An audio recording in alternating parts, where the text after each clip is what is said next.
Hey, welcome back to the channel. Today I'm going to do a live call with the seller and I'm going to try to use the Scorch Earth method. The Scorch Earth method is a technique when an investor knows that the seller is working with other investors. So you try to provide value, you try to give them advice on how to scout out who's actually a wholesaler. Because a lot of these sellers don't know that the person that's buying the house is actually trying to sell the house to someone for a higher profit. Essentially, you build that rapport by telling them how to navigate that conversation, and eventually they build so much trust with you that they decide to sell the house to you.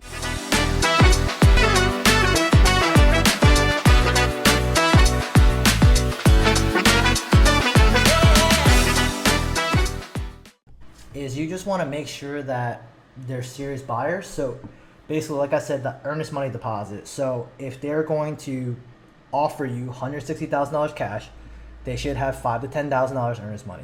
And I just want to hear them respond to your question because they're going to be like, what the heck? And then the second thing is inspection. So like you said, most of the contracts say as is, right? We're going to buy this house as is.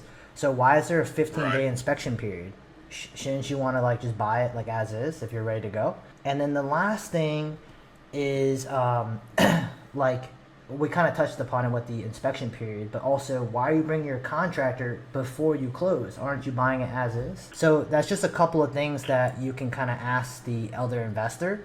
And like I said, if she's or he or she's willing to do all three things and actually stick with your $160,000 offer, man, that must be a pretty dang good house. Buy it for an extra $1,000 on top. I promise you that right now. Well, I'm gonna throw it at her. Everything you just told me, I'm gonna throw it right at her. Like I said, she's supposed to be calling me and the wife around 6 o'clock. We're in two places. We're gonna do a three-way call. Okay. So we got ask questions. You know what I'm saying, about the contract and everything else.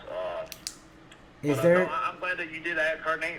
You know, let me try to pull her full name up real quick. Is there a chance that I can see the contract? Like, I'm curious.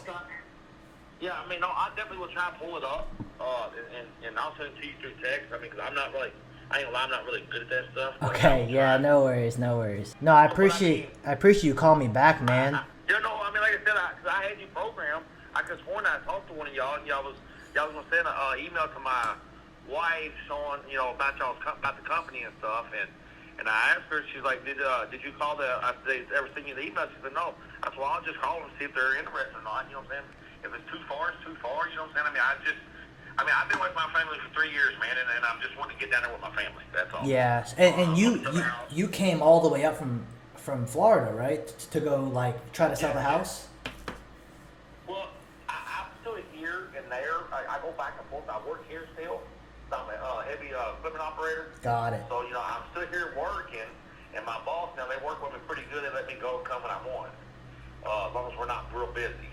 Okay. So, I'm like back and forth. I mean, like I said, I have somebody staying here when I'm not here, but every time I come back, it's like they destroy the fucking house. So, it's like, look, dude, it's done, man. I mean, I'm paying the bills. All you're doing is staying here when I'm not here. I mean, you can't clean up. You can't do nothing. Are they paying? Stuff. You got to go. Are they paying rent? No. I was just letting them stay to watch the house while I was gone and give them somewhere to stay. Oh my gosh. And it was helping me, but it was helping them more because they had nowhere else to go. But it was hurting me even worse. Here's what I'm thinking in my mind. I'm gonna try to get somebody out there this week as well. If you don't decide to do business with the other person that you're calling at 6, let me know. I will try to get somebody out there in the next couple of days to meet you while you're still here, and obviously we'll try to do the cash offer route first. If my cash offer isn't good enough, would you be open to talking about potentially taking over your mortgage / HELOC payments? Because I think we can do it. There just needs to be like an agreement or something like that where you can't draw any more money, because essentially I'm going to start paying that down for you. Does that make sense?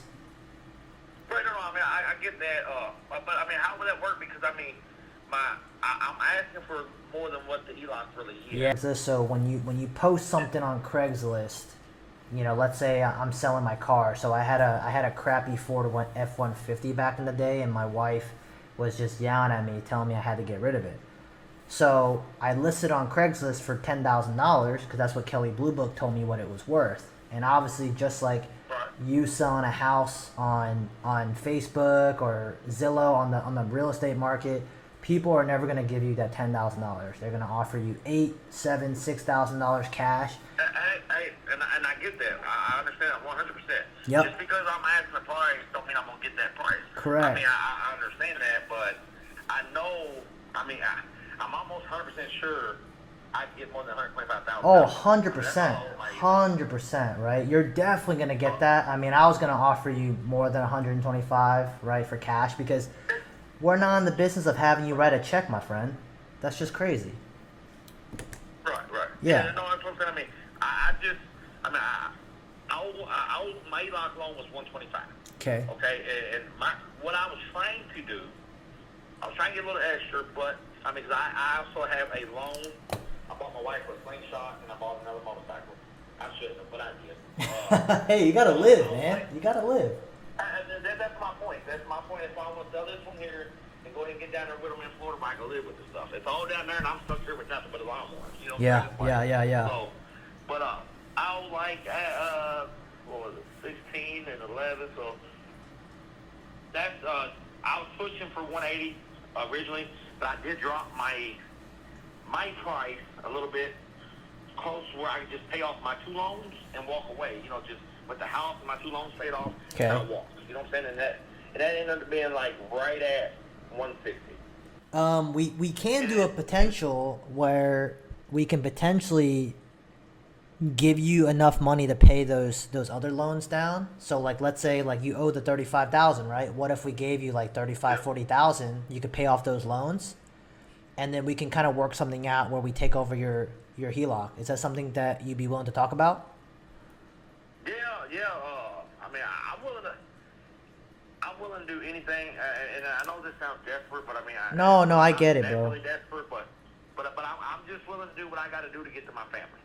I'm either coming here with y'all, or I'm going to divorce the whole family. So take your choice. Dude, I feel your pain, man. They don't understand what you're going through, man, because you got to drive all the way up from Florida all the way back to Indiana and stuff, and it's, dude, that's not life, man.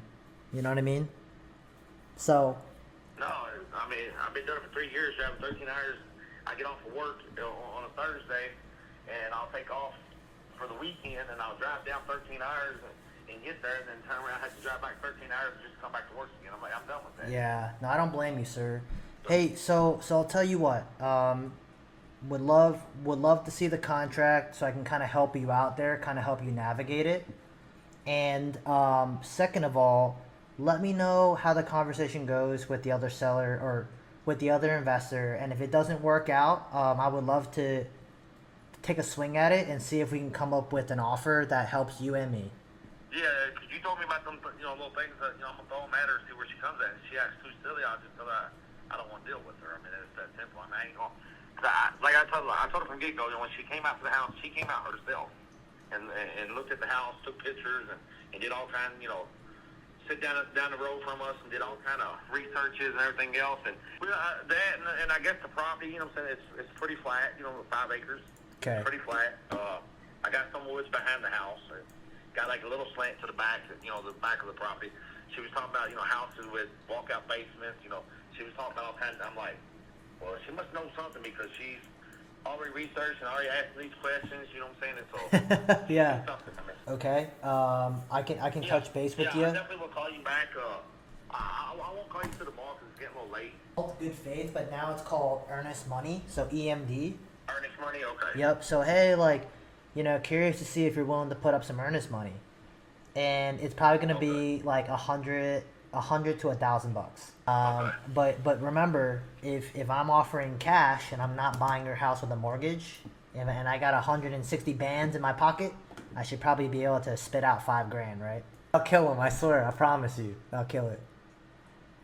I guess that'll let me know if she's really interested or not, right? Correct. I had a missed call and I was like, man, wow. Yeah. I called back and it was her again. That's our job.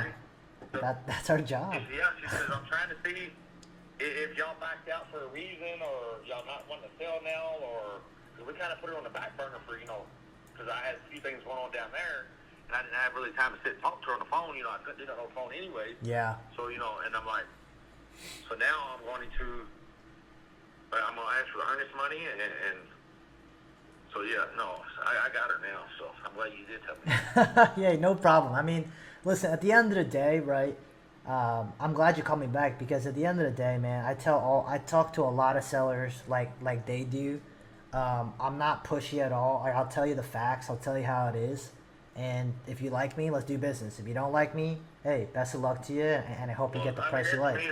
That's what I said. Just tell me, be blunt with me, man. Don't go around the bushes. You know what I'm saying? Just tell me straight out. You know what I'm saying? Hey, Hundred yeah, it'll percent. work. No, it won't work. You know, you're asking too much. Get lost. I mean, I don't care. I'd rather know the truth Yeah. instead of me sitting here thinking that something might happen.